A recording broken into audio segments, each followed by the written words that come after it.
Guys, मेरा नाम है अभय। मैं आपको बताने जा रहा हूँ कि लाइटरूम के प्रीमियम फीचर्स कैसे यूज करें। तो सिंपली आपको सर्च करना है और यहाँ पर आ जाना, सेकंड वाले ऑप्शन पर देखना है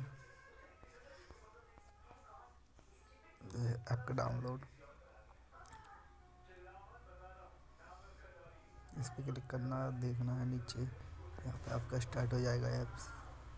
यहाँ पे सेव कर देना है। सिंपली यहाँ पर डाउनलोड होने लगा है। जो है कि मेरा ऐप डाउनलोड है तो मैंने कट कर दिया। उसको आपको इंस्टॉल कर लेना है। फिर आपको सिंपली लाइटरूम खोलना है।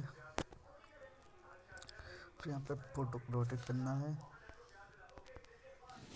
फिर यहाँ पर जाना प्रीमियम फीचर, जैसे देखो लाइट वाला है, स्क्रीन कर सकते हैं आप इससे। ऐसा ऐसा यहाँ तक जितना आपको चाहिए उतना कर सकते हैं यहाँ से। और भी इसमें बहुत सारे फीचर्स हैं। एक ये है हीलिंग बाबा, जिससे आप फीलिंग्स को हील कर सकते हैं।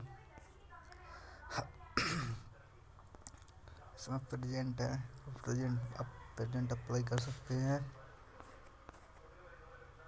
यहाँ से कलर यहाँ से इससे स्किन ब्राइट होगी, इससे बैकग्राउंड का कलर बदलेगा।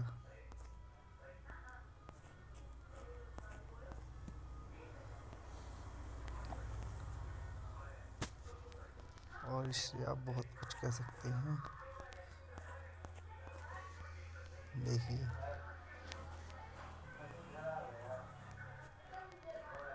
ठीक है, तो आप डाउनलोड कर लीजिए। इसका लिंक मैं डिस्क्रिप्शन में दे दूँगा।